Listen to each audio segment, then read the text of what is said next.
She didn't get a bachelor's degree in fashion design for nothing after all. She had a pretty face, which allured many in the past. She guessed so anyway, but her most noticeable features were her bright blue eyes.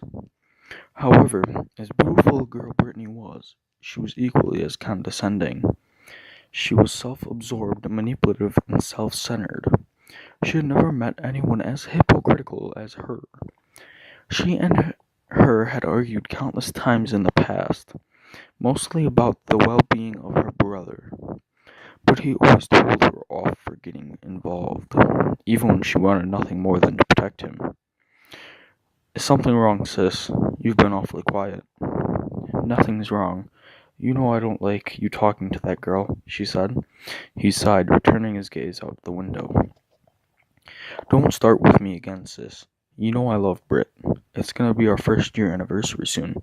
I'm actually happy that you got me out of the house. I need to buy her a Christmas gift, he said happily. I'm not stopping you. I want you to have a nice Christmas, even if it's with her of all people. Where do you want to go? The mall? I want to check out the jewelry store, he said. She nodded and took a left turn, heading towards the shopping mall. They remained quiet after that. Nate noticed the sunlight had disappeared, being replaced with light gray clouds. He sighed, hoping it wasn't going to show. After about 30 minutes, he and his sister arrived at the mall. She parked near the food court, and both got out of the car. Peppermint made sure her bell was visible, in case anyone decided to be a douchebag and call her out on it. Theft by cat girls was increasing, so if you didn't have a bell, wasn't going to be a fun time. Few people waved at her, recognizing her from makeup commercials and whatnot. Do you know any of them? He asked. No, but when your face is plastered on beauty products, you get around, she said simply. Even ever wonder if any hoarding teens are using your pictures to whack off? He asked, brow raised. You know I've never kicked a man in the balls before. My boots are steel-toed, and there's a chance I will grind my heel into them as well. Okay, point taken, he said, taking a few steps away from her. The mall was unsurprisingly filled with people, most of them doing last-minute shopping for their friends and loved ones. Several decorations had been laid out, and in the center of the food court was a beautiful Christmas tree, decorated with bright lights and beautiful ornaments. Nate admired it for a few minutes, snapping a few pictures before heading off toward the jewelry store. So what do you think she'd... Pepper? Peppermint. He stopped and turned around, looking for his sister. He found her at one of the restaurants, which was serving a special on seafood. She was watching the chef prepare all of the food, staring at the food hungrily. He sighed and took her hand. Pepper, come on, we can't have you acting like this in public, he said, pulling her away. Can we have some before we go, please? She asked. He sighed. 2 orders of seafood medley, please, he said. The man smiled widely. Coming right up, he said. The siblings ended up getting a table near the center of the food court. Peppermint had dug in way before he had even sat down. He was actually amazed at how fast she inhaled the food. If there was anything that cat girls wouldn't avoid, it was their love of fish and seafood in general. At least he liked seafood himself, so it wasn't a problem for him to indulge her sometimes.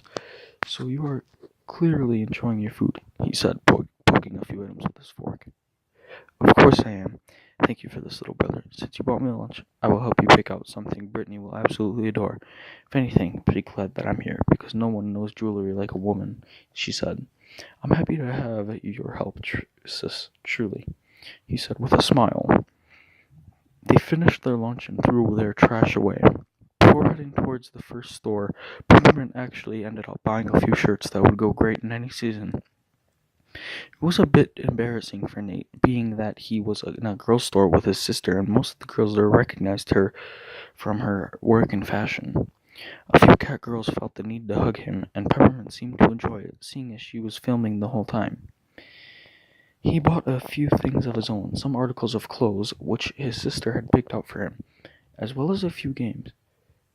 He snuck away from her for a few minutes to buy her something for Christmas, something that he knew she loved. Finally, they made it to the jewelry store, which was loaded with people. He felt a bit nervous, but he felt his sister's hand on his shoulder. Don't get cold feet now. This is your woman we're talking about. Let's go find her something. she said excitedly. He nodded and walked down deeper into the store. He looked at some necklaces but felt that they wouldn't suit his purpose. Rings weren't something he wanted to buy, lest she got the wrong message. A watch wasn't something he wanted to spend money on, especially if she'd use her phone to check the time. He finally stopped by the bracelet display, seeing a few golden ones that looked good. What about a bracelet? Think she'd like it? He asked, turning to his sister. Her ears wiggled a bit lost in thought. A charm bracelet works. Give her some charms of places you've been or of things you've done. Every single time you do something special, you can buy her a new charm, she said. That's a great idea. Thanks, sis, he said, giving her a hug. He walked off, trying to find one of the attendants by her side, shaking her head. I swear that girl better appreciate what my brother is doing for her. She won't understand what she has until she's lost it, she thought firmly. Finally, after a few minutes, Nate walked out with a gift, a wrapped box in his hand. He was smiling brightly, feeling extremely happy with his overall choice. She's gonna love it, and it's all thanks to you, sis, he said. Sure. She smuttered quietly.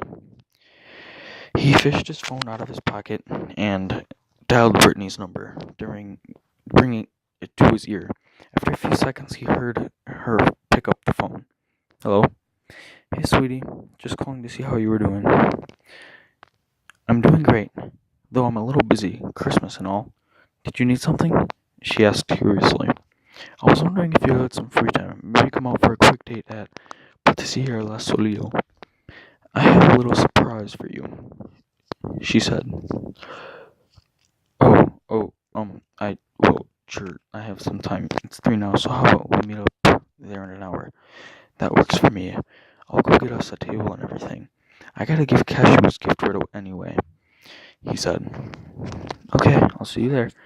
He hung up the call and looked at his sister, a smile on his face. Think you can drop me off at La Solio? I have a date with Britt. Yeah, I heard. I don't know.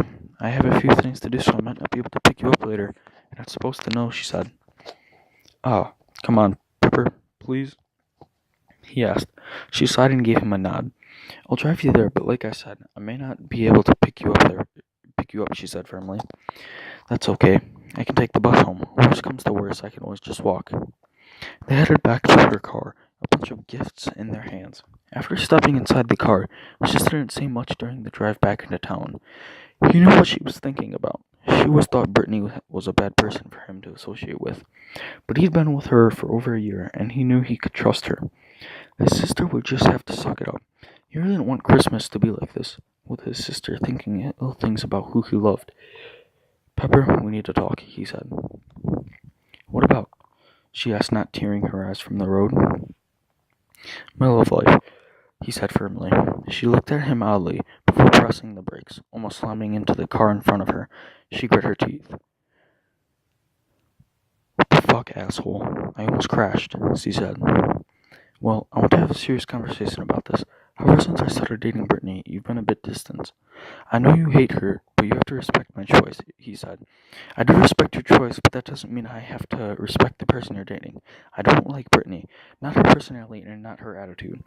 That's my personal thoughts of her. Why is that? He asked. Because she's a brat, condescending little tramp, and self-absorbed as hell. You deserve much better than her, someone who actually appreciates you for you, not someone who just loves being around you because you have money, she said. She's not with me because I have money, he said. Okay then, why is she with you? And be honest, Peppermint asked firmly. She's with me because she loves me. Why else? He asked.